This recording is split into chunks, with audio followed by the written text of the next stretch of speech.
I'm here in our Islington shop today and I'm going to show you how to add the waistband to the ultimate trousers.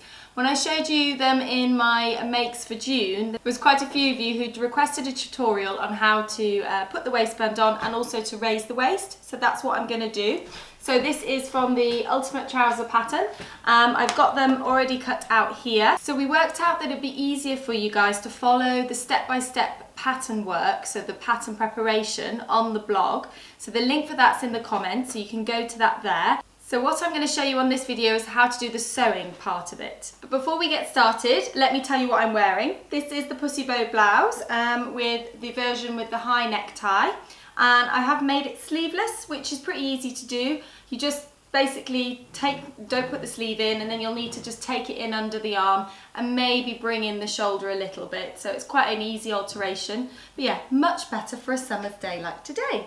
Okay guys, so the stage I've got to with the trousers is I've sewn them up. I haven't put the concealed zip in yet, but I've sewn it up to about 2 inches below where the bottom of the concealed zip will go.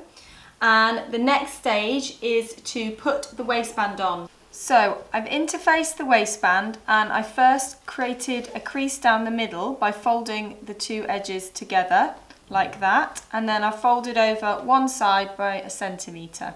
So now I'm going to take the waistband and I'm going to pin it right sides together to the top of my trousers, and I'm pinning the unpressed edge. So I'm lining up the end of the waistband with where the zip will go on the side seam of the trousers.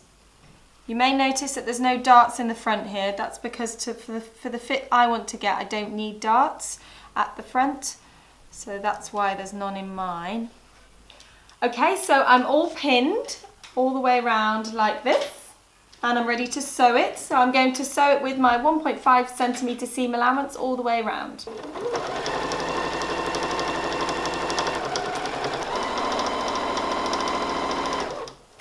So I've stitched it here and then I've pressed the seam up towards the waistband. Okay, so now it's time to put the zip in, and excuse the ridiculously long zip.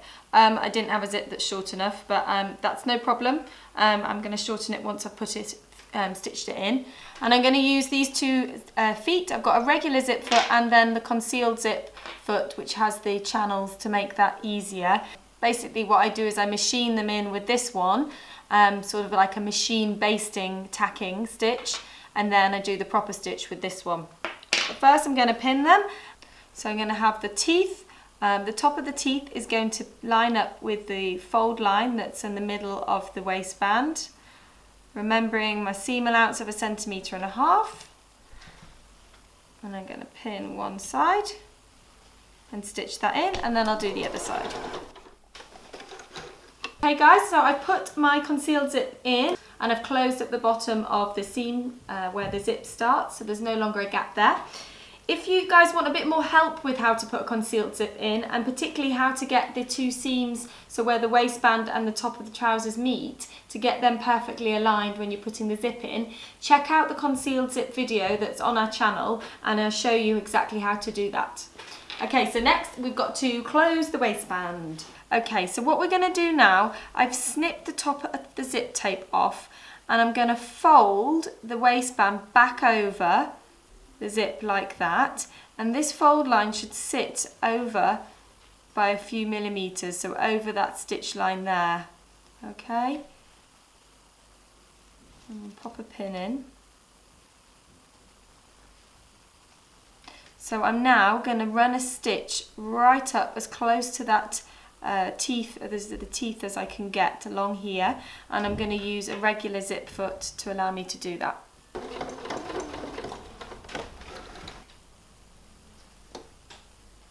So there it is stitched, and when you turn it through, you get this lovely neat finish, like that. So now what we've got to do is close the back of the waistband, so I'm going to pin that and then I'll tell you how we're going to stitch it.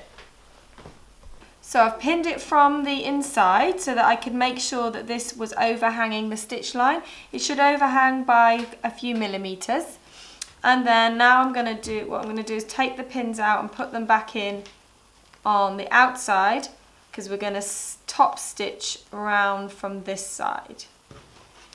Okay, so I've pinned that all the way around. So I took the pins out, put them back in on this side, and now what I'm going to do is run a top stitch right in the ditch here. So it's called sink stitching or stitching in the ditch, and it's when you stitch on the trouser side but as close to that seam join as you can get.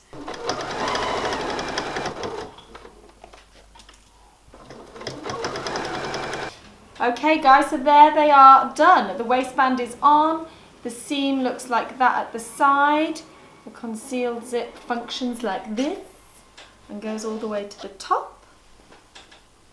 Ta-da!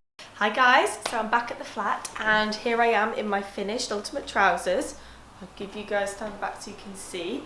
So here's the waistband that's fitting in my natural waist. And at the side here is the concealed zip going all the way to the top of the waistband.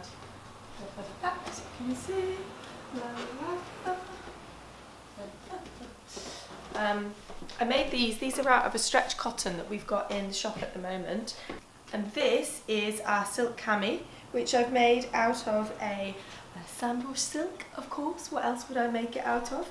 Oh, Poppy's excited. Come on, Pops. Okay, so I hope you found that tutorial easy to follow. Don't forget to go over to the blog to find out how to do the pattern drafting. Essentially what you're going to be doing is raising the waist of the existing trouser pattern. And so what I recommend you do first is make a pair as the pattern is. So don't change the waist at all on those. Make them, get the fit right, and then using those, work from those to work out how much you want to raise the waist.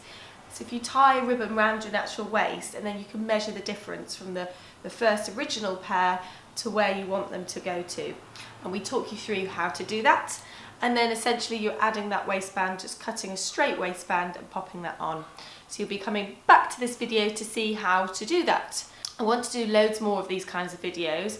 I think they'll be really useful for you guys. So let me know if there's anything you particularly want to see from me. In the comments or on Twitter or Instagram, whichever way, let us know.